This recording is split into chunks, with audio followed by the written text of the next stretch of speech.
යාළුවනේ අපේ වත්තේ තියෙනවා වතුපාලු කියලා වැල් වර්ගයක්.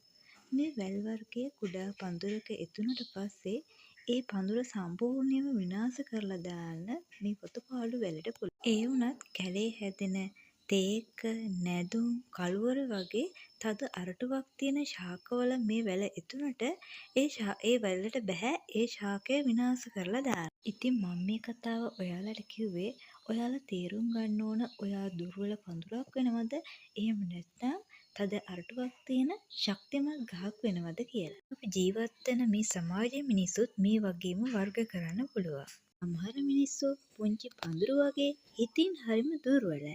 ඒත් සමහර මිනිස්සු තේක, නැදුම්, කොස් වගේ තද අරටුවක් තියෙන ගස් වගේ හරිම ශක්තිමත්. අපි හිතින් දුර්වල නම් මේ සමාජයේ ඉන්න බොහෝ මිනිස්සු බලාගෙන ඉන්නේ අපිව මානසිකව වට්ටවන්න, අපව මානසිකව දුර්වල කරන්න.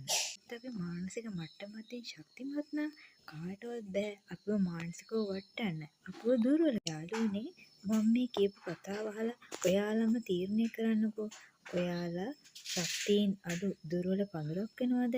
එහෙම නැත්නම් ශක්තියෙන් වැඩි මේ තද අරටුවක් තියෙන ශක්තිමත් ගහක් වෙනවද කියලා. දුර්වල පඳුරක් වගේ වුණොත් බොහෝ දෙනා බලන් ඉන්නවා වතුපාලු වෙල වගේ ඔබ වටේ තියලා ඔබව විනාශ කරලා දාන්න. ඒත් ඔයගොල්ලෝ කොස්, නැදුම්, තේක, බුරුත වගේ ශක්තිමත් අරටුවක් තියෙන ගහක් වුණොත් සමාජයේ බොහෝ මිනිස්සු බලාගෙන ඉන්නවා ඔබෙන් ප්‍රයෝජනයක් ගන්න. ඉතින් ඔයාලට පුළුවන් පෞරුෂයකින්, ආත්ම අභිමානයකින් වැඩ කරලා සමාජයේ මිනිස්සුන්ට යහපත් සේවයක් කරන්න.